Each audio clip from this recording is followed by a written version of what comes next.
balay lay bala balay lay.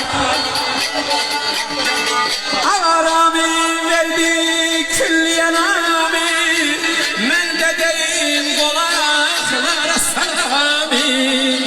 Ramın mücerret daha, mene yalan verse ona verem halamı. Veremeyiniz böyle deyim olsun, hoş gelin gedemler var olsun. Ana neymet görmeyin hayırlar olsun. Alay lay bana alay lay, alay lay sana alay lay, alay lay. Halamın oğlum kime? Halamın oğlum Ebu Fadl Yesra. Sağ ol aslan, sağ ol. Aydan, aydan. Bir melek ya Rabbi, okudan seni. Aydan oluyor, odun da gönlüm.